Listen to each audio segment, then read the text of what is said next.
നമുക്ക് ഇന്ന് ചിന്തിക്കുവാനുള്ളത് യോഹന്നാൻ എഴുതിയ സുവിശേഷം 10-ാം അധ്യായത്തിൻ്റെ 1, 2, 3 വാക്യങ്ങളാണ്. പക്ഷേ ഇന്ന് മൊത്തം കവർ ചെയ്യാൻ പറ്റുമെന്ന് തോന്നുന്നില്ല. പ്രാർത്ഥനയോട് നമുക്കായിരിക്കാം. വളരെ ആഴത്തിൽ പല കാര്യങ്ങൾ നമുക്ക് ചിന്തിക്കേണ്ടതുണ്ട്. ഞാൻ വീണ്ടും പറയുന്നു, ഇത് ശബ്ദം കേൾക്കുന്ന സമയത്ത് നിങ്ങൾക്ക് വ്യക്തിപരമായ ജീവിതത്തിൽ ഈ ദൈവത്തിൻ്റെ ശബ്ദം എന്നോട് സംസാരിക്കുന്നു എന്ന് തോന്നുന്നെങ്കിൽ അതിന് നിങ്ങൾ സമർപ്പിച്ച് പോകുക. വളരെ ഡീറ്റെയിൽ ആയിട്ടുള്ള ഒരു സ്റ്റഡി കൂടിയാണ്. അതേ സമയത്ത് ദൈവത്തിൻ്റെ ആത്മാവ് ഈ ശബ്ദം കേൾക്കുന്ന വ്യക്തികളോട് സംസാരിക്കും. നിങ്ങൾ ഫീൽ ചെയ്യുന്നുണ്ട് എന്നോട് സംസാരിക്കുന്നല്ലോ എന്നെങ്കിൽ തീർച്ചയായും അത് ഉയരത്തുള്ള ശക്തിയാണ്. സ്തോത്രം. ഞാൻ സ്വന്തമായിട്ട് എടുത്തതല്ല ഇത്. കഴിഞ്ഞ 2 ആഴ്ച മുമ്പ് ദൈവത്തിൻ്റെ ആത്മാവ് എൻ്റെ അടുത്ത് പറഞ്ഞതിനനുസരിച്ചാണ്. ജോൺ ചാപ്റ്റർ 10 കുറച്ച് നാളുകളെടുക്കും നമുക്ക് വിവരിക്കാനായിട്ട്. അതുകൊണ്ട് മുന്നോട്ട് പോകാൻ നമുക്ക് ശ്രമിക്കാം. ഞാൻ വായിക്കുന്നു. ആമേൻ ആമേൻ, ഞാൻ നിങ്ങളോട് പറയുന്നു, ആട്ടിൻ തൊഴുത്തിൽ വാതിലിലൂടെ കടക്കാതെ വേറെ വഴിയായി കയറുന്നവൻ കള്ളനും കവർച്ചക്കാരനുമാകുന്നു. വാതിലിലൂടെ കടക്കുന്നവനോ ആടുകളുടെ ഇടയനാകുന്നു. അവന് വാതിൽ കാവൽക്കാരൻ തുറന്നു കൊടുക്കുന്നു. ആടുകൾ അവന്റെ ശബ്ദം കേൾക്കുന്നു. തന്റെ ആടുകളെ അവൻ പേർ ചൊല്ലി വിളിച്ച് പുറത്തു കൊണ്ടുപോകുന്നു. നമുക്കൊരു വാക്കോട് പ്രാർത്ഥിക്കാം. പരിശുദ്ധനും ദൈവമേ, സ്വർഗീയ പിതാവേ, തിരുനാമത്തെ വാഴ്ത്തുന്നു, സ്തുതിക്കുന്നു. ആദ്യനും അന്ത്യനുമായി സ്വർഗത്തിലും ഭൂമിയിലും സകല അധികാരമുള്ളവനായി നിലയെങ്കിൽ നിലച്ചവനായി മാറത്ത് പൊൻകച്ച കെട്ടിയവനായി ഉലയിച്ചൊട്ട് പഴിപ്പിച്ച വെള്ളോട്ട് സദൃശ്യമായുള്ള കാലുള്ളവനായിക്കൊണ്ട് നീ ഞങ്ങളുടെ മധ്യത്തിൽ നിന്റെ വാക്യത പ്രകാരം ഇപ്പോൾ ഉള്ളതിനായി സ്തോത്രം ചെയ്യുന്ന കർത്താവേ, തിരുവെഴുത്തുകളെ കർത്താവേ നിന്റെ കരങ്ങളിൽ ഏൽപ്പിക്കുകയാണ്. പരിശുദ്ധാത്മാവ ദൈവമേ, ഈ ശബ്ദം കേൾക്കുന്ന ഓരോ വ്യക്തികളിലും കർത്താവെ അടിയിന്മേലും അവിടുത്തെ ആത്മാവ് പ്രവർത്തിച്ചുകൊണ്ട് ആമേ സ്തോത്രം ഞങ്ങളിത് ഗ്രഹിപ്പിക്കുവാനും അടിയിൽ തിരുവചനത്തിൽ സംസാരിപ്പാനും കർത്താവ് സഹായിച്ചാട്ടെ.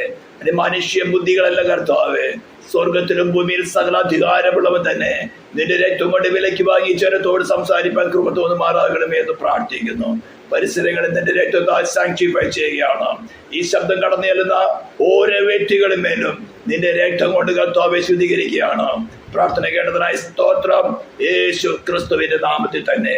ആമേൻ ആമേൻ ആമേൻ. ഞാൻ നിങ്ങളോട് പറയുന്നു, ആട്ടിൻ തൊഴുത്തിൽ വാതിലിലൂടെ കടക്കാതെ വേറെ വഴിയായി കയറുന്നവൻ കള്ളനും കവർച്ചക്കാരനുമാകുന്നു. ഇതാണെന്ന് ഇന്ന് നമുക്ക് ചിന്തിക്കാനുള്ളത്. ഹല്ലേലൂയ. അതിനകത്ത് നമുക്ക് കുറച്ച് കാര്യങ്ങൾ ചിന്തിക്കാനുള്ളത്. എന്താണ് ഈ ആട്? എന്താണ് ആട്ടിൻ തൊഴുത്ത്? What is sheep and what is sheep fold? ഇത് ചിന്തിച്ച ശേഷം നമുക്ക് ചിന്തിക്കാനുള്ളതാണ്, എന്താണ് ഡോർ? നമുക്ക് ഏവർക്കും അറിയുന്നതാണ്. കഴിഞ്ഞ കുറച്ച് നാളുകൾക്ക് മുമ്പ് പ്രത്യേകിച്ചും ക്രൈസ്റ്റ് ആസ് ദ ഡോർ എന്ന് പറഞ്ഞുകൊണ്ട് നമ്മളൊരു എപ്പിസോഡ് തയ്യാറാക്കി അത് യൂട്യൂബിലും അപ്ലോഡ് ചെയ്തിട്ടുണ്ട്. അപ്പോൾ ഡോറിനെ കുറിച്ചുള്ള അധികം വിശദീകരണത്തിന് ആവശ്യം വരികയില്ല. എന്നിരിക്കലും അതേക്കുറിച്ച് കുറച്ച് ഡെപ്തിലേക്ക് പോകേണ്ട ആവശ്യമുണ്ട്. അത് മനസ്സിലായാൽ കഴിഞ്ഞാൽ മാത്രമേ, ഈ 3 കാര്യങ്ങൾ മനസ്സിലായാൽ മാത്രമേ വേറെ വഴിയായി കയറുന്നവൻ എന്ന് നമുക്ക് ഡിഫൈൻ ചെയ്യാൻ പറ്റുള്ളൂ. ഇന്ന് ഈ വേറെ വഴിയായി കയറുന്നവൻ എന്നത് ശരിക്കും മനസ്സിലാകാത്തത് കൊണ്ട് ക്രിസ്തീയ ഗോളത്തിൽ, ക്രിസ്ത്യൻഡത്തിൽ മുഴുവൻ തന്നെ പല വിധത്തിലുമുള്ള ദുഷ്ട ഉപദേശങ്ങൾ, വ്യാജ ഉപദേശങ്ങൾ, വ്യാജ ആത്മാവിന്റെ പ്രവർത്തികളെല്ലാം കണ്ട് മനുഷ്യൻ വഞ്ചിക്കപ്പെട്ടുകൊണ്ടിരിക്കുന്ന ഒരു കാലഘട്ടമാണ്. ഹല്ലേലൂയ. ഇനി അടുത്ത കാര്യം ചിന്തിക്കും. വേറെ വഴിയായി കയറുന്നവൻ ഈ ആട്ടിൻകൂട്ടത്തിൽ കടന്നു വന്നാൽ എന്താണ് അവൻ കവരുന്നത്? അവിടെ പറഞ്ഞിരിക്കുന്നത് വേറെ വഴിയായി കയറുന്നവൻ കള്ളനും കവർച്ചക്കാരനുമാകുന്നു. ഇത്ര കാര്യങ്ങൾ ചിന്തിച്ചതിന് ശേഷം വേണം നമുക്ക് സെക്കൻഡിലേക്ക് കടക്കാൻ. അപ്പൊ ഇന്ന് നമുക്ക് ചിന്തിക്കാനുള്ളത്, ആട് എന്താണ്? വളരെ സിമ്പിളായിട്ട് നമുക്ക് ചിന്തിക്കാൻ സാധിക്കും. യോഹന്നാന്റെ സുവിശേഷം തന്നെ 1-ാം അധ്യായത്തിന്റെ 12-ാം വാക്യം വായിച്ചു കഴിഞ്ഞാൽ നാമേ സ്തോത്രം, അവൻ സ്വന്തത്തിലേക്ക് വന്നു, സ്വന്തമായവർ അവനെ കൈക്കൊണ്ടില്ല. അവനെ കൈക്കൊണ്ട് അവന്റെ നാമത്തിൽ വിശ്വസിക്കുന്ന ഏവർക്കും ദൈവമക്കളാകാനുള്ള അധികാരം അവൻ കൊടുത്തു. ആമേൻ. അവൻ രക്തത്തിൽ നിന്നല്ല, ജഡത്തിന്റെ ഇഷ്ടത്താലുമല്ല, പുരുഷന്റെ ഇഷ്ടത്താലുമല്ല, ദൈവത്തിൽ നിന്നത്രേ ജനിച്ചത്. അപ്പോൾ ദൈവത്തിൽ നിന്ന് ജനിച്ച ഒരു പേഴ്സണാലിറ്റിയെ, ഒരു വ്യക്തിയെ അല്ലെങ്കിൽ ഒരു മനുഷ്യനെയാണ് ദൈവത്തിന്റെ ആട് എന്ന് ഇവിടെ വിശേഷിപ്പിക്കുന്നത്. ഹല്ലേലൂയ. അതായത് വളരെ സിമ്പിൾ ലാംഗ്വേജിൽ പറഞ്ഞാൽ വീണ്ടും ജനനം പ്രാപിച്ച ഒരു വ്യക്തിയെ മാത്രമേ സ്തോത്രം ദൈവത്തിന്റെ ആട്ടിൻകൂട്ടത്തിലെ ഒരു ആടായിട്ട് കൺസിഡർ ചെയ്യാൻ പറ്റുകയുള്ളൂ. അതുകൊണ്ടാണ് അവനെ കൈക്കൊണ്ട് അവന്റെ നാമത്തിൽ വിശ്വസിക്കുന്ന ഏവർക്കും ദൈവമക്കളായുള്ള അധികാരം അവൻ കൊടുത്തു എന്ന് പറഞ്ഞിട്ട് ഒരു സെക്കൻഡ് സ്റ്റേറ്റ്മെന്റ് കൊണ്ട് ഫസ്റ്റ് സ്റ്റേറ്റ്മെന്റിനെ റീഇൻഫോഴ്സ് ചെയ്യുന്നത് അവർ രക്തത്തിൽ നിന്നല്ല, ആമേൻ, ജഡത്തിന്റെ ഇഷ്ടത്താലുമല്ല, പുരുഷന്റെ ഇഷ്ടത്താലുമല്ല, ദൈവത്തിൽ നിന്ന് അത്രേ ജനിച്ചത്. അപ്പൊ ദൈവത്തിൽ നിന്ന് ജനിച്ചതിനെ മാത്രമേ ഈ ആട്ടിൻകൂട്ടത്തിലെ ഒരു ആടായിട്ട് കൺസിഡർ ചെയ്യാൻ പറ്റുള്ളൂ. അപ്പോൾ ഈ ദൈവത്തിൽ നിന്ന് ജനിക്കുന്നത് എങ്ങനെയാണെന്ന് നമുക്ക് അല്പമായിട്ടൊന്ന് ചിന്തിക്കേണ്ടിയിരിക്കുന്നു. എങ്ങനെയാണ് ഈ വീണ്ടും ജനനം അല്ലെങ്കിൽ ദൈവത്തിൽ നിന്നുള്ള ജനനം നടക്കുന്നത്? ഇതിന് നമുക്കൊന്ന് ചിന്തിക്കണമെങ്കിൽ കുറച്ചധികം ദൈവവചനങ്ങളുണ്ട്.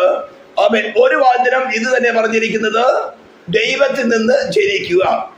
ജഡത്തിന്റെ രക്തത്തിന്റെ ഇഷ്ടത്താലല്ല, ജഡത്തിന്റെ ഇഷ്ടത്താലല്ല, പുരുഷന്റെ ഇഷ്ടത്താൽ എന്ന് പറഞ്ഞു കഴിഞ്ഞാൽ പാരമ്പര്യമായിട്ട് ഒരു ജനനമല്ല, അല്ലെങ്കിൽ ഫിസിക്കലായിട്ടൊരു ജനനമല്ല ഇവിടെ ഉദ്ദേശിക്കുന്നത്.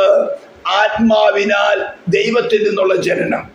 ഇതിനെ ഒന്നുകൂടെ റീഇൻഫോഴ്സ് ചെയ്യുവാൻ തക്കവണ്ണം യോഹന്നാന്റെ സുവിശേഷം തന്നെ 3-ാം അധ്യായത്തില് വളരെ വ്യക്തമായിട്ട് വരെ കർത്താവ് പറഞ്ഞിരിക്കുന്നത് 5-ാം വാക്യം, 3-ന്റെ 5-ാം വാക്യം ഞാൻ വായിക്കുകയാണ്.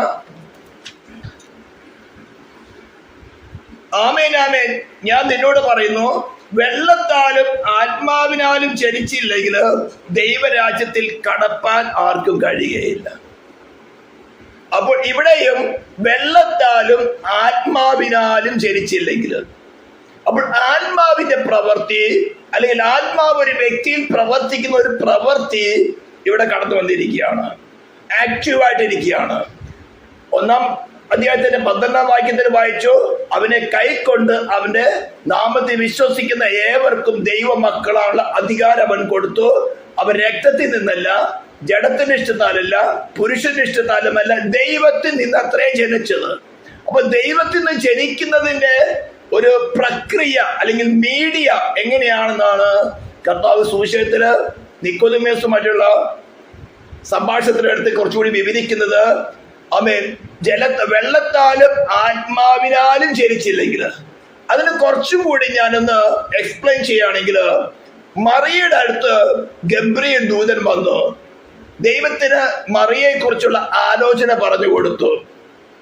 ഹല്ലേലൂയ. അവൾ പറഞ്ഞു, ഞാൻ പുരുഷനെ അറിഞ്ഞിട്ടില്ലല്ലോ, ഇതെങ്ങനെ സംഭവിക്കും?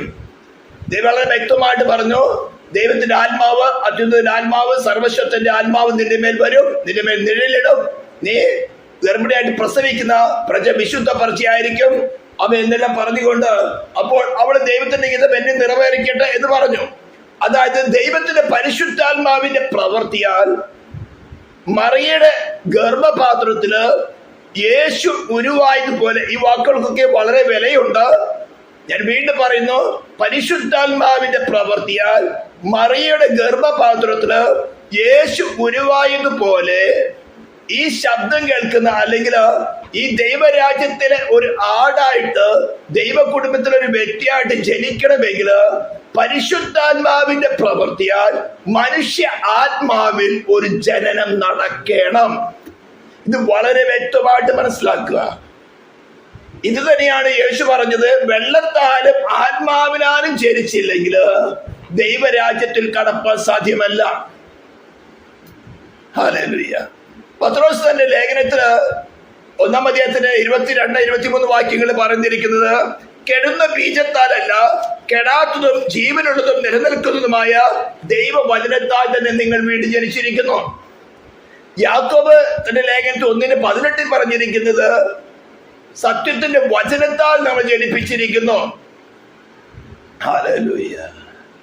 അങ്ങനെ പലയിടങ്ങളിലായിട്ട് പറയുമ്പോൾ സത്യം അല്ലെങ്കിൽ വചനം ഇവിടെ വളരെ സ്പെസിഫിക് ആയിട്ട് ഉയർത്തി കാണിക്കുക. ഈ വചനം ആരാണ്? വചനം ഒരു ശബ്ദം മാത്രമാണോ? അല്ലെങ്കിൽ ഈ തിരുവഴുത്തിൽ എഴുതി വച്ചിരിക്കുന്ന വാക്കുകൾ മാത്രമാണോ? വചനം എന്താണ്? വ്യക്തിയാണോ? വചനം ഒരു വേർഡ് മാത്രമാണോ? നമുക്ക് വളരെ വ്യക്തമായിട്ട് അറിയുന്നതാണ്. യോഹന്നാൻ എഴുതിയ സുവിശേഷത്തിൽ 1-ാം അധ്യായത്തിൽ വളരെ വ്യക്തമായിട്ട് വിവരിച്ചിരിക്കുന്നതാണ്. ആദിയിൽ വചനം ഉണ്ടായിരുന്നു, വചനം ദൈവത്തോടു കൂടിയായിരുന്നു, വചനം ദൈവമായിരുന്നു. എന്നിട്ട് പറയാണ് അവൻ, സ്പെസിഫിക്കലി പറയാണ്, it is not a subject, it's a person.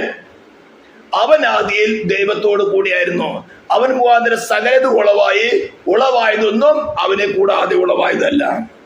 വെളിപ്പാട് പുസ്തകം 10-ാം അധ്യായത്തിന്റെ 11 തുടങ്ങിയ വാക്യങ്ങൾ നാം വായിക്കുമ്പോൾ അവിടെ യേശുക്രിസ്തുവിന്റെ ആന്റിക്രൈസ്റ്റ് നശിപ്പിക്കാൻ വേണ്ടി വരുന്ന തന്റെ വിശുദ്ധന്മാരുടെ കൂടെ വരുന്നതിന്റെ വിഷനാണ് പറയുന്നത്.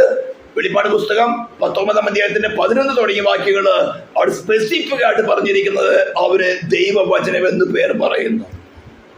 അപ്പോൾ ഈ വചനം എന്ന് പറയുന്നത് ക്രിസ്തു തന്നെയാണ്. വളരെ വ്യക്തമായിട്ട് മനസ്സിലാക്കുക. അപ്പോൾ ദൈവത്തിന്റെ പരിശുദ്ധാത്മാവിന്റെ പ്രവൃത്തിയാൽ ഒരുവന്റെ മനുഷ്യാത്മാവില് ക്രിസ്തു തന്നെ ജനിക്കാത്തോടത്തോളം അവൻ ദൈവത്തിന്റെ ആട്ടിൻകൂട്ടത്തിലാകുന്നില്ല. ഇങ്ങനെ ജനിച്ചവരെയാണ് ആട്ടിൻകൂട്ടത്തിലുള്ളവരായി തീർക്കുന്നത്. ഇനി ഈ പ്രവൃത്തി എങ്ങനെ നടക്കുന്നു? ഇതിപ്പോൾ വാക്യങ്ങളൊക്കെ വായിച്ചു. ഹല്ലേലൂയ. പഴയ നിയമത്തിൽ ഇതിനെ കുറിച്ച് പറഞ്ഞിട്ടുണ്ട്. 19-ാം സങ്കീർത്തനത്തിന്റെ 7-ാം വാക്യം അതൊന്നെടുത്ത് വായിക്കുന്നു. 19-ാം സങ്കീർത്തനത്തിന്റെ 7-ാം വാക്യം.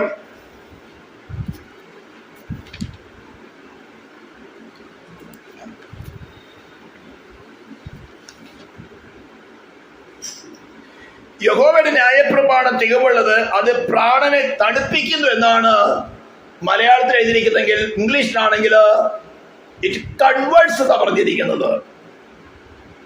കൺവേർട്ടിങ് മാൻ.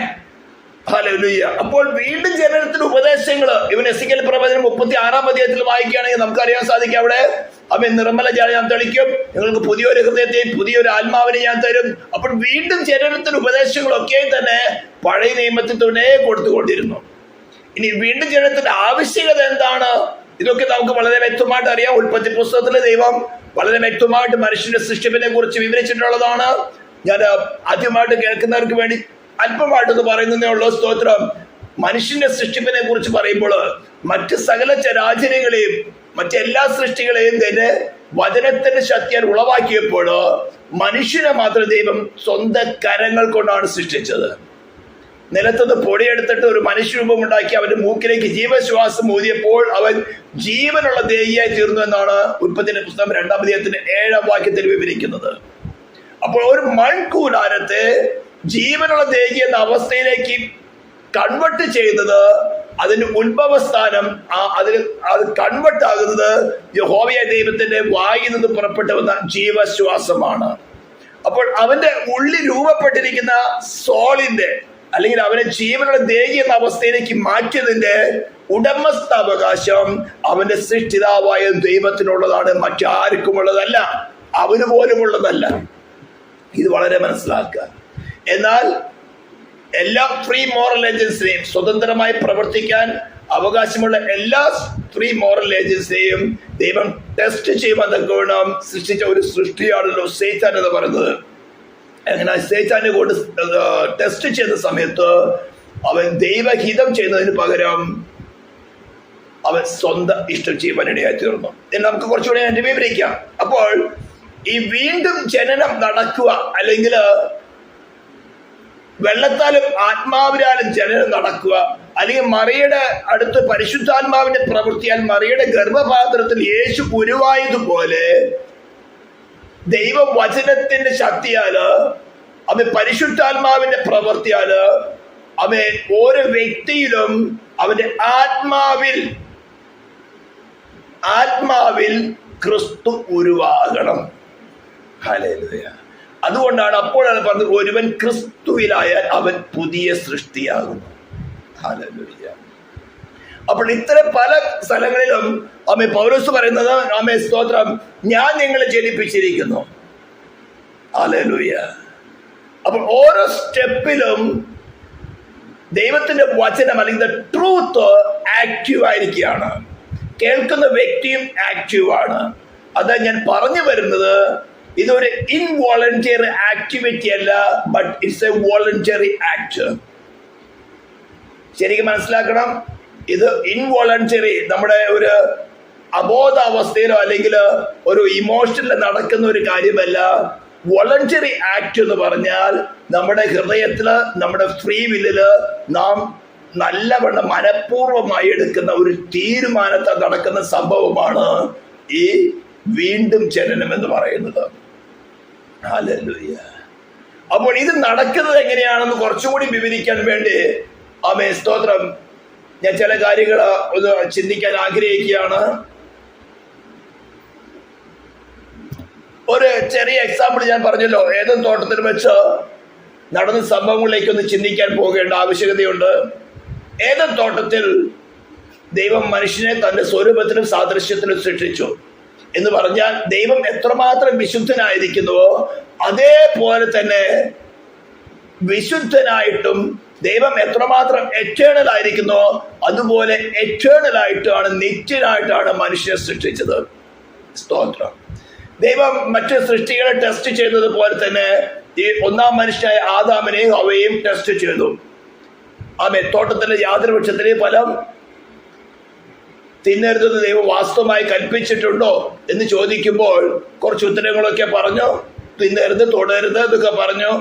സ്തോത്രം. ഉടനെ നേരെ തിരിച്ച് ഓപ്പോസിറ്റായി ദൈവം പറഞ്ഞു, തോട്ടത്തിലെ സകല വൃക്ഷത്തിലെ ഫലം നിങ്ങൾക്ക് ഇഷ്ടം പോലെ തിന്നാം, എന്നാൽ നന്മ തിന്മകളെ കുറിച്ചുള്ള അറിവിന്റെ വൃക്ഷത്തിന്റെ ഫലം നിങ്ങൾ തിന്നരുത്, തിന്നുന്ന നാൾ നിങ്ങൾ മരിക്കും. ഇവിടെ പ്രത്യേകമായിട്ട് ശ്രദ്ധിക്കുക, ഒരുപക്ഷെ നിങ്ങൾ അധികം കേട്ടിട്ടില്ലായിരിക്കും. തോട്ടത്തിലെ സകല വൃക്ഷത്തിന്റെ ഫലം നിങ്ങൾക്ക് ഇഷ്ടം പോലെ തിന്നാം എന്ന് പറഞ്ഞാൽ സൃഷ്ടിതാവായ ദൈവം തന്നെ തിന്നുവാനുള്ള ഒരു ആപ്പിറ്റൈറ്റ് അവിടെ ശരീരത്തിന് കൊടുത്തിരുന്നു. മനസ്സിലാക്കണം, ഇതെല്ലാം നമ്മുടെ ഡീപ്പ് സ്റ്റഡിയിലേക്ക് പോകുന്നതാണ്. തോട്ടത്തിലെ സകല വൃക്ഷത്തിന്റെ ഫലം നിങ്ങൾക്ക് ഇഷ്ടം പോലെ തിന്നാം. അപ്പോൾ തിന്നുവാനുള്ള ഒരു ആപ്പിറ്റൈറ്റ് ദൈവം തന്നെ അവർക്ക് കൊടുത്തതാണ്. എന്നാൽ നന്മ തിന്മകളെ കുറിച്ചുള്ള അറിവിന്റെ വൃക്ഷത്തിന്റെ ഫലം തിന്നരുത്. അപ്പോൾ അറിവ് സമ്പാദിക്കുവാനുള്ള ഒരു കഴിവും ദൈവം മനുഷ്യന് സൃഷ്ടിപ്പിലേ കൊടുത്തിരുന്നു. ശരിക്കും മനസ്സിലാക്കണം, ഒന്ന് ഭക്ഷണം കഴിപ്പാനുള്ള ആപ്പിറ്റൈറ്റും അതേപോലെ തന്നെ അറിവ് സമ്പാദിക്കാനുള്ള കഴിവും ദൈവം മനുഷ്യന് ക്രിയേഷനിൽ കൊടുത്തിരുന്നതാണ്. എന്നാൽ ഈ രണ്ട് കാര്യങ്ങളെയാണ് ദൈവഹിതത്തിന് വിരുദ്ധമായിക്കൊണ്ട് മനുഷ്യൻ ഉപയോഗിക്കുന്നത്. തോട്ടത്തിലെ യാതൊരു വൃക്ഷത്തിന്റെ ഫലം നിങ്ങൾ തിന്നരുതെന്ന് ദൈവം വാസ്തവമായിട്ട് കൽപ്പിച്ചിട്ടുണ്ടോ എന്ന് സേറ്റാൻ ചോദിക്കുമ്പോൾ, തോട്ടത്തിലെ വൃക്ഷത്തിന്റെ ഫലം ഞങ്ങൾക്ക് തിന്നാം, എന്നാൽ ഞങ്ങൾ മരിക്കാതിരിക്കേണ്ടതിന് തോട്ടത്തിന്റെ നടുവിലുള്ള വൃക്ഷത്തിന്റെ ഫലം തിന്നരുത്, തൊടുകയും ചെയ്യരുതെന്ന് പറഞ്ഞു സ്ത്രീ. ഉടനെ മറുപടി കൊടുക്കുന്നത്, നിങ്ങൾ മരിക്കുകയില്ല നിശ്ചയം. ദൈവം പറയുന്നു മരിക്കും നിശ്ചയം, സേറ്റാൻ പറയുന്നു മരിക്കുകയില്ല നിശ്ചയം. ഇതെല്ലാം ഒരു സ്റ്റോറി ആയിട്ട് കേൾക്കുമ്പോൾ ഇന്ന് നമ്മുടെ പ്രാക്ടിക്കൽ ലൈഫിൽ ഇതെങ്ങനെ നടക്കുന്നു എന്ന് നമ്മൾ ശരിക്കും മനസ്സിലാക്കണം. അവിടേക്ക് വരുന്നതിന് മുമ്പ് ഈ വീണ്ടും ജനത്തിന്റെ ചില കാര്യങ്ങൾ പറയാൻ ആഗ്രഹിക്കുകയാണ്. നിങ്ങൾ മരിക്കുകയില്ല നിശ്ചയം, തിന്നുന്ന നാൾ നിങ്ങളുടെ കണ്ണ് തുറക്കുകയും നിങ്ങൾ നന്മ തിന്മയെ കുറിച്ച് അറിവുള്ളവരായി ദൈവത്തെ പോലെയാകും എന്ന് പറഞ്ഞാൽ ദൈവത്തിൽ സെൽഫിഷ് ഉള്ളവനാണ്, അതുകൊണ്ട് നിങ്ങൾക്ക് ഇത് ഹൈഡ് ചെയ്ത് വെച്ചിരിക്കുകയാണെന്ന് ഒരു ഉപദേശവും കൊടുത്തു. അപ്പോൾ അറിവ് സമ്പാദിക്കാനുള്ള കഴിവും ഭക്ഷണം കഴിക്കാനുള്ള ആപ്പിറ്റൈറ്റും ദൈവം കൊടുത്തതാണ്. എന്നാൽ ദൈവം കൊടുത്ത കഴിവിനെ ദൈവഹിതത്തിന് വിരുദ്ധമായി പ്രവർത്തിച്ചപ്പോൾ അത് സിന്നായി തീർന്നു. ഇതേ കാര്യം തന്നെയാണ് ഇന്ന് നടന്നുകൊണ്ടിരിക്കുന്നത്. അറിയോ, നമ്മുടെ സബ്ജക്റ്റ് അതല്ല. നമ്മുടെ സബ്ജക്റ്റ് വീണ്ടും ജനനം പ്രാപിക്കുന്നത് എങ്ങനെയാണ്. യഹോവയായ ദൈവം വേലയാറിയ സമയത്ത് അവിടെ കടന്നു വന്നു. നിങ്ങൾക്ക് എല്ലാവർക്കും അറിയുന്ന കാര്യമാണ്. ഞാൻ വാക്യം എടുത്ത് വായിക്കുകയാണ്. ഉൽപ്പത്തി പുസ്തകത്തിന്റെ 3-ാം അധ്യായം എടുത്ത് വായിക്കുന്നു.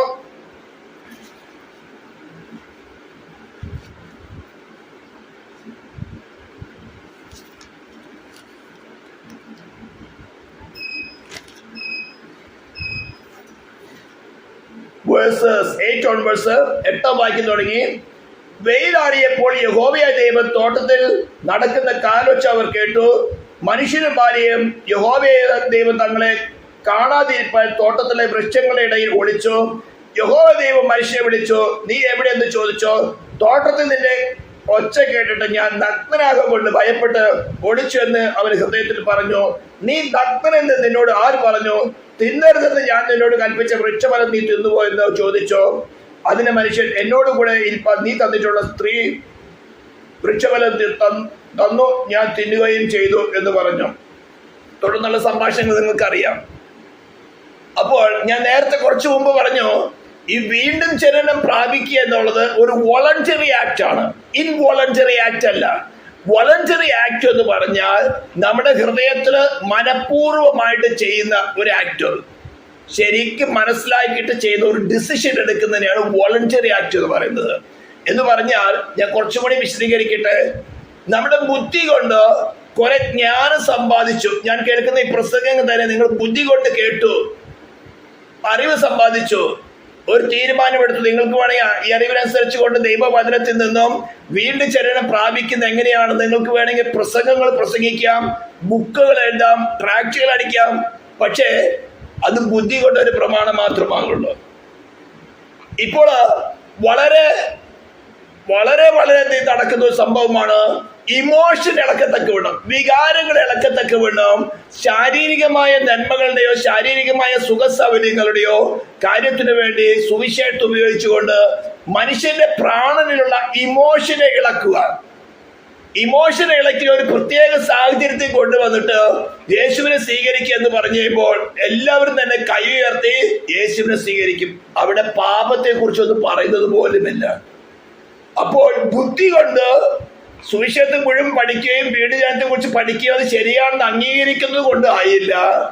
ചില പ്രസംഗങ്ങളോ അല്ലെങ്കിൽ ചില കാര്യങ്ങളൊക്കെ ആയിട്ട് ഒരു ഇമോഷനിൽ വന്നിട്ട് കാര്യമില്ല. ഇതിന്റെ ഭേദങ്ങൾ ശരിയെന്ന് അറിഞ്ഞുകൊണ്ട് എന്തുകൊണ്ടാണ് എനിക്കൊരു വീണ്ടും ജനനത്തിന്റെ ആവശ്യം വന്നത്? സ്തോത്രം. ഇവിടെ ഒരു ചിത്രം നിങ്ങൾ കാണുന്നുണ്ടല്ലോ. പൊടിയായിരിക്കുന്ന മനുഷ്യനെ അവന്റെ മൂക്കിലേക്ക് ജീവശ്വാസം ഊതിയപ്പോൾ അവൻ ജീവനുള്ള ദേഹി എന്ന് പറഞ്ഞാൽ ദൈവം എപ്രകാരം നിത്യനായിരിക്കുന്നോ, നിത്യജീവനുള്ളവനായിരിക്കുന്നോ, ഈ ഒന്നാം മനുഷ്യനായ ആദാമും നിത്യജീവനുള്ളവനായിരുന്നു. എന്നാൽ ടെസ്റ്റിൽ അവൻ ദൈവ തേജസ്സിനെ ത്യജിച്ചു കളഞ്ഞുകൊണ്ട് അവന് ദൈവം നൽകിയിരിക്കുന്ന കഴിവിനാൽ ദൈവ തേജസ്സിനെ, നിത്യനായ ദൈവത്തെ, സർവശക്തനായ ദൈവത്തെ, അവന്റെ സൃഷ്ടിതാവ് ദൈവത്തെ ത്യജിച്ചു കളഞ്ഞുകൊണ്ട് അവൻ സെൽഫിനെ സ്വീകരിച്ചു. ഇതാണ് അവന്റെ ഹൃദയം, മനസ്സാക്ഷി ഇരുണ്ടു പോകാനുള്ള കാരണം. പാപം അവന്റെ മനസ്സാക്ഷിയിൽ കർത്തൃത്വം തുടങ്ങി. അവൻ പാപത്തിന്റെ ദാസനായി തീർന്നു. ദൈവത്തിന്റെ സ്വരൂപത്തിലും സാദൃശ്യത്തിലും സൃഷ്ടിച്ചപ്പോൾ അവൻ ദൈവത്തിന്റെ ദാസനായി. ദൈവം അവന്റെ ആത്മാവിന്റെ കൂട്ടായ്മ എന്ന ഘടത്തിൽ വസിച്ചുകൊണ്ട് അവന് ആവശ്യമായ ഇൻഡ്യൂഷൻസ് കൊടുത്ത് അതിനാൽ ഉളവാകുന്ന വികാരത്താൽ അത് നല്ലതെന്ന് കണ്ടുകൊണ്ട് അവന്റെ ശരീരം ദൈവത്തിന്റെ ഹിതമായ കാര്യങ്ങൾ ചെയ്തുകൊണ്ട് പ്രവർത്തിച്ചുകൊണ്ട് ദൈവത്തിന് അനുകൂലമായ രീതിയിൽ ജീവിച്ചിരുന്നപ്പോൾ ശൈത്താൻ വന്നു കൊടുത്ത ഉപദേശത്താൽ അവരെന്ത് ചെയ്ത് നിത്യനായ ദൈവത്തെ ത്യജിക്കുകയും സെൽഫിനെ തിരഞ്ഞെടുത്തപ്പോൾ അവന്റെ മനസ്സാക്ഷി, ദൈവ തേജസ് അവന് വിട്ടുപോയത് കാരണം അവന്റെ മനസ്സാക്ഷിയും അവന്റെ ഇന്റേണൽ ഫാക്കാലിറ്റീസ് മുഴുവനും ഇരുണ്ടുപോയി. ഇതാണ് റോമാലേഖനത്തിൽ പറയുന്നത്, അവരുടെ വിവേകമില്ലാത്ത ഹൃദയം ഇരുണ്ടുപോയി, പാപത്തിന്റെ ദാസന്മാരായി തീർന്നു.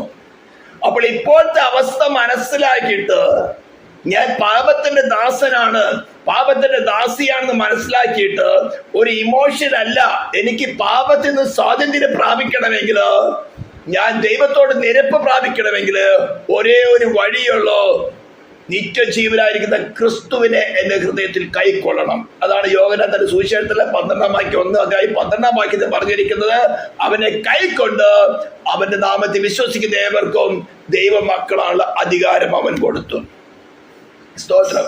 ഞാൻ വീണ്ടും വേദത്തോട്ടത്തിലേക്ക് വരട്ടെ. ഇപ്പോൾ ഒന്നാം മനുഷ്യനായ ആദാമിലും ഹവയിലും പാപം കർത്തൃത്വം നടത്തിക്കൊണ്ടിരിക്കുകയാണ്. അതിന്റെ അടയാളം എന്താണ്? ദൃശ്യനായ ദൈവത്തെ, നീതിമാനായ ദൈവത്തെ, മനുഷ്യന്റെ ഹൃദയത്തിന്റെ അന്തരേന്ദ്രിയങ്ങളെ പോലും അറിയുന്നവരെ ദൈവത്തിന്റെ മുമ്പിൽ നിന്ന് മറയ്ക്കുവാൻ തക്കവണ്ണം അവൻ അത്തിയില കൂട്ടിത്തുന്നി നഗ്നത മറച്ചു. അവൻ തന്നെ പറഞ്ഞിരിക്കുന്നത്, ഞാൻ ഭയപ്പെട്ടിരിക്കുന്നു. സ്തോത്രം. ദൈവത്തിന്റെ സ്വരൂപത്തിന്റെ സാദൃശ്യം ഒന്നായിട്ട് സൃഷ്ടിച്ചിരിക്കുന്ന മനുഷ്യന് ദൈവത്തോട് ഭയക്കേണ്ട ആവശ്യമില്ലായിരുന്നു. എന്നാൽ ദൈവ തേജസ് നഷ്ടപ്പെട്ടപ്പോൾ അവരിൽ ഭയം കടന്നു വന്നു, ലജ്ജ കടന്നു വന്നു, വേറെ ദുരുപായം പ്രയോഗിക്കാൻ തുടങ്ങി. അത്തിയില കൂട്ടിത്തുന്നി നഗ്നത മറച്ചു. ഹല്ലേലൂയ. ഈ ഇരിക്കുന്ന മനുഷ്യനോട് ഇനി വളരെ ശ്രദ്ധിക്കണം. ഇങ്ങനെ എല്ലാം അറിഞ്ഞ് കുറച്ച് സംഭാഷണങ്ങൾ നടന്നു. തിന്നരുതെന്ന് പറഞ്ഞ് വൃക്ഷഫലം നീ തിന്നുവോ? അവൻ പറഞ്ഞു, നീ എന്നോട് കൂടി ഇപ്പൊ തന്ന സ്ത്രീ തന്നു, ഞാൻ തിന്നു. സ്ത്രീയോട് ചോദിച്ചു, പാമ്പെന്നെ വഞ്ചിച്ചു എന്ന് പറഞ്ഞു. പാമ്പിന് കൊടുക്കേണ്ട ശിക്ഷയും കൊടുത്തു.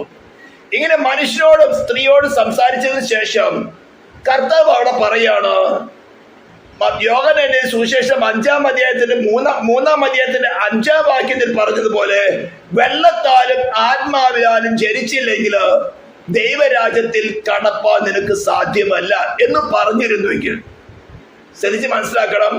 ഈ ആദാമിന് ഹവ്വയ്ക്കും ദൈവ തേജസ് നഷ്ടപ്പെടുന്നതിന് മുമ്പ് ദൈവരാജ്യത്തിന്റെ പൂർണ്ണ അവകാശം, ദൈവരാജ്യത്തുള്ള പൂർണ്ണ നന്മ, പൂർണ്ണ സ്വാതന്ത്ര്യം, ദൈവ തേജസ്സിന്റെ സവിശേഷത, സദ്ഗുണങ്ങള്, ഇതെല്ലാം തന്നെ അനുഭവിച്ചറിഞ്ഞിരിക്കുന്ന ഒരു സോളുകളാണ്. വീണ്ടും പറയുന്നു, ദൈവത്തിന്റെ സ്വരൂപത്തിന് സാദൃശ്യത്തിന് സൃഷ്ടിക്കുന്നത് കാരണം അതിലെ ദൈവ തേജസ് അവരിൽ വസിച്ചുകൊണ്ട് അവന്റെ പ്രാണനിലും ആത്മാവിലുള്ള എല്ലാ ഇന്റേണൽ ഫാക്കാലിറ്റീസിനെയും ദൈവഹിതപ്രകാരം സിങ്കർണസ് ചെയ്ത് ഉപയോഗിച്ചുകൊണ്ട് ദൈവത്തിന് പ്രസാദമുള്ള പ്രവൃത്തി ചെയ്തതിനാൽ അവൻ ദൈവത്തിനുള്ള സമാധാനം, നിത്യമായ ജീവൻ, സ്വർഗീയ സന്തോഷം, സ്വർഗീയ അധികാരം എല്ലാം അനുഭവിച്ചറിഞ്ഞവനായ ആദാമും ഹവ്വയും ദൈവ തേജസ് നഷ്ടപ്പെട്ടപ്പോൾ അവർക്ക് വന്നിരിക്കുന്നതായിട്ടുള്ള സ്വഭാവങ്ങള്, അവർക്ക് ഭയം കടന്നു വന്നു, ലജ്ജ കടന്നു വന്നു. ദൈവത്തിന്റെ മുമ്പിൽ നിന്ന് മറയുവാൻ തക്കവണ്ണം അത്തിയിലകളെ കൂട്ടിത്തുന്നിക്കൊണ്ട് നഗ്നത മറച്ച് ഇങ്ങനെ ഇരിക്കുന്ന മനുഷ്യരോട്, രണ്ടുപേരോടും യഹോവ ദൈവം പറയാണ്, നിങ്ങൾ വെള്ളത്താലും ആത്മാവിനാലും ജനിച്ചില്ലെങ്കിൽ ഇനി നിങ്ങൾക്ക് ദൈവരാജ്യത്തിൽ കടപ്പാൻ സാധ്യമല്ല. അപ്പൊ ദൈവരാജ്യം അനുഭവിച്ചവരോടാണ് പറയുന്നത്. ഇന്ന് നമ്മെ സംബന്ധിച്ചിടത്തോളം ദൈവരാജ്യത്തിന്റെ ഫുൾ ബെനിഫിറ്റ് എന്താണെന്ന് അറിയാത്തവരോടാണ് പറയുന്നത്. വെള്ളത്താലും ആത്മാവിനാലും ജനിച്ചില്ലെങ്കിൽ നിനക്ക് ദൈവരാജ്യത്തിൽ കടക്കാൻ സാധ്യമല്ല. എന്നാൽ ദൈവരാജ്യത്തിന്റെ പൂർണ്ണ നന്മയും പൂർണ്ണ സ്വാതന്ത്ര്യവും ദൈവമായിട്ടുള്ള ഒരു മനയുടെ കൂട്ടായ്മയുടെ സന്തോഷവും അനുഗ്രഹവും എല്ലാം അനുഭവിച്ചെറിഞ്ഞിട്ട് അതിൽ നിന്ന് വ്യതിചലിച്ചപ്പോൾ അതിന് ഡിഫറൻസ് മനസ്സിലാക്കിയ ആദാമിനോട് ഹവ്വയോട് ദൈവം പറയുകയാണ്, നിങ്ങൾ വെള്ളത്താലും ആത്മാവിനാലും ജനിച്ചില്ലെങ്കിൽ ദൈവരാജ്യത്തിൽ കടക്കാൻ സാധ്യമല്ല എന്ന് പറഞ്ഞാൽ അവരെന്ത് ചെയ്യുമായിരുന്നു? ഹല്ലേലൂയ. ഞാൻ ചില സ്ലൈഡുകൾ കാണിക്കാം. ഹല്ലേലൂയ. അവരിൽ ആരെങ്കിലും ഇങ്ങനത്തെ ഒരു പ്രവൃത്തി ചെയ്യുമായിരുന്നോ? ഒരു ശിശു സ്നാനത്തിന്റെ ഫോട്ടോയാണ് കാണുന്നത്. ശ്രദ്ധിച്ച് കാണുക. തലയും മുക്കുന്നു, കാലും മുക്കുന്നു. ഓക്കെ, അടുത്തൊരു കാര്യം കാണിക്കാം. ഇതെല്ലാം ദൈവരാജ്യത്തിൽ പ്രവേശിക്കാനുള്ള കാര്യമായിട്ട് പറയുന്നതാണ്. അല്ലല്ലേ, ഇത് റഷ്യയിൽ നടന്ന ഒരു കാര്യമാണ്. ഇതും കൂടെ നോക്കുക. The baptism of a baby turned very violent at a church in Russia over the weekend.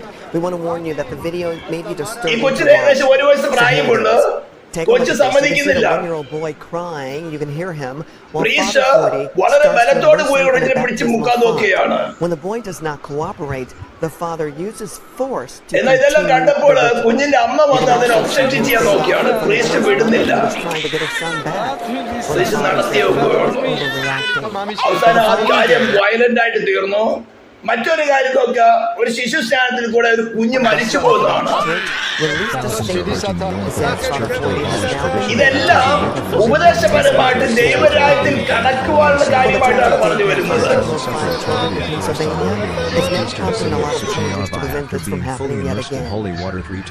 അങ്ങനെ പുരോഗമിച്ച് വന്ന് ഇന്ന് നാം കാണുന്നതായിട്ടുള്ള ശിശുസ്നാനത്തിന് അല്ലെങ്കിൽ ദൈവരാജ്യത്തിൽ കടപ്പാനുള്ള ഒരു മാർഗം ഇന്ന് കുറച്ചും കൂടി അഡ്വാൻസ് ആയിട്ട് വന്നത്. വളരെ ശ്രദ്ധിച്ച് കേൾക്കുക.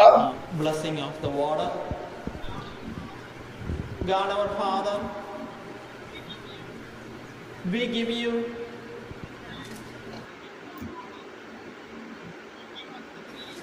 ഈ പുരോഹിതൻ ആദ്യമായിട്ട് ഈ സ്നാനത്തൊട്ടിയിലെ വെള്ളത്തെ ശുദ്ധീകരിക്കുകയാണ് ചെയ്യുന്നത്. blessing of the water. God our Father, we give you thanks for the gift of order. You give us the grace through the sacramental signs which tell us of the wonders of your unseen power.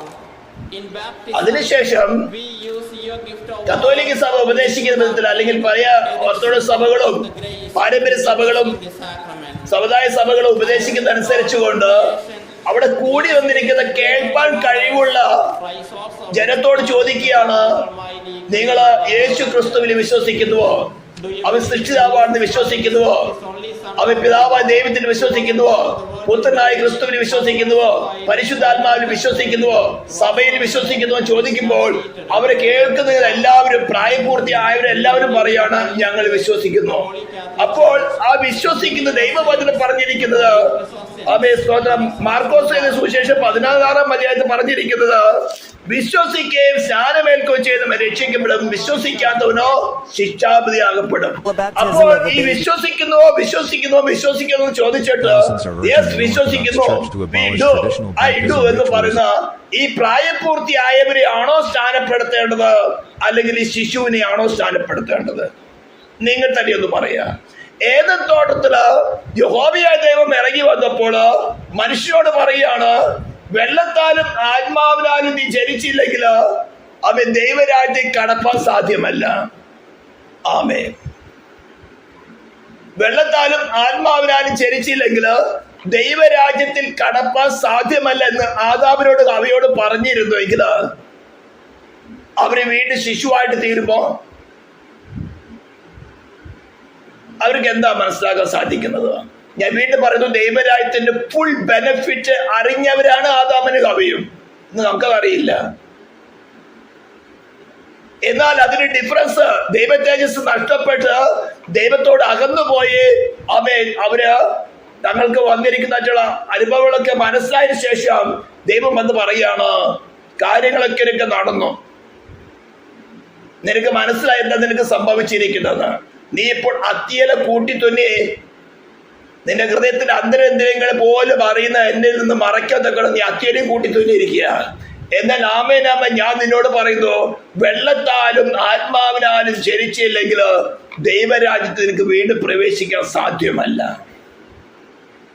എന്ന് പറഞ്ഞാൽ ഈ ശിശു സ്നാനം പോലുള്ള ചില അത്യലുകളെ കൂട്ടിച്ചിന്നിക്കൊണ്ട് വേറെ രൂപാന്തരം ബാധിക്കോ? ആദാമുകാരെ ഉടനെ പറയും, കർത്താവേ ഞങ്ങൾക്ക് അങ്ങനെ വേണം. കാരണം അവർക്ക് അറിയാം ദൈവരാജ്യത്തിന്റെ ബെനിഫിറ്റ് എന്താണ്, അത് നഷ്ടപ്പെട്ട സമയത്ത് വന്നിരിക്കുന്ന അനുഭവം എന്താണെന്ന് അറിയാം. അതുകൊണ്ട് സമുദായങ്ങൾ നൽകിയിരിക്കുന്ന അത്യലകളൊക്കെ വലിച്ചു പറിച്ചു കളഞ്ഞ് ദൈവവചനത്തിന്റെ മുമ്പില് ദൈവത്തിന്റെ പരിശുദ്ധാത്മാവിനാൽ ജനിക്കുവാൻ, കെടുന്ന ബീജത്താലല്ല കെടാത്തതും ജീവനുള്ളതും നിലനിൽക്കുന്നതുമായ ദൈവവചനത്താൽ വീണ്ടും ജനിക്കുവാൻ തക്കവണ്ണം ഈ ശബ്ദം കേൾക്കുന്ന ഓരോ വ്യക്തികളോട് ഞാൻ ഇപ്പോൾ ആഹ്വാനം തരികയാണ്. നിങ്ങൾക്ക് ദൈവരാജ്യം പ്രവേശിക്കണമെങ്കിൽ സമുദായങ്ങൾ പഠിപ്പിക്കുന്നതോ പെന്തിക്കോസ് പഠിപ്പിക്കുന്നതോ പെന്തിക്കോസ് ചെയ്താൽ സാധ്യമല്ല. ദൈവത്തിന്റെ പരിശുദ്ധാത്മാവാണ് ഇപ്പോൾ നിങ്ങളോട് സംസാരിക്കുന്നത്.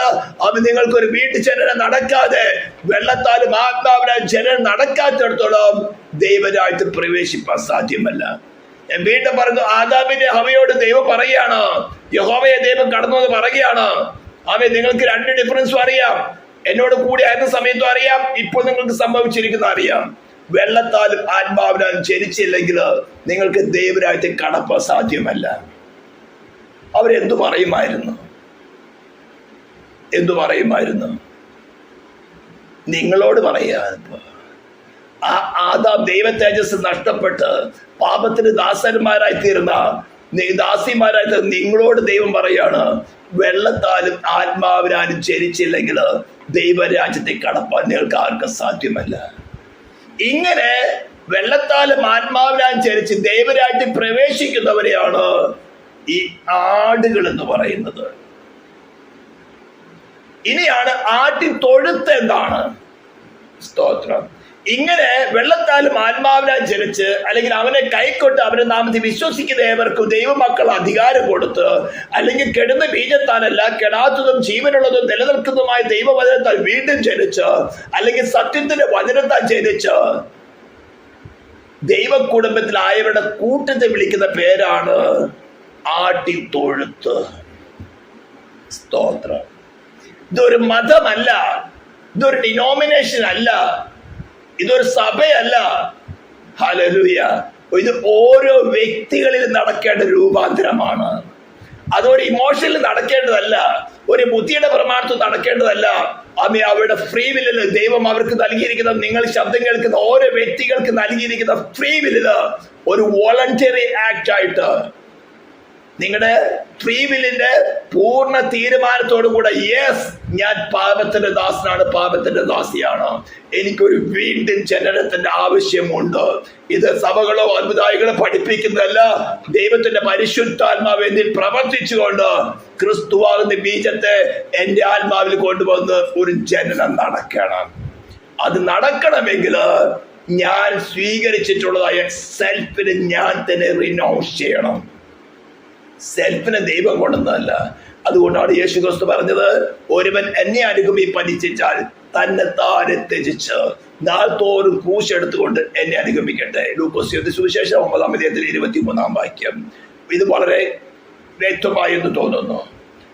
ആട് എന്താണ്? ആട്ടിൻ തൊഴുത്ത് എന്താണ്? വീണ്ടും ജനനം പ്രാപിക്കുന്നത് എങ്ങനെയാണ്? ഇതെല്ലാം തന്നെ.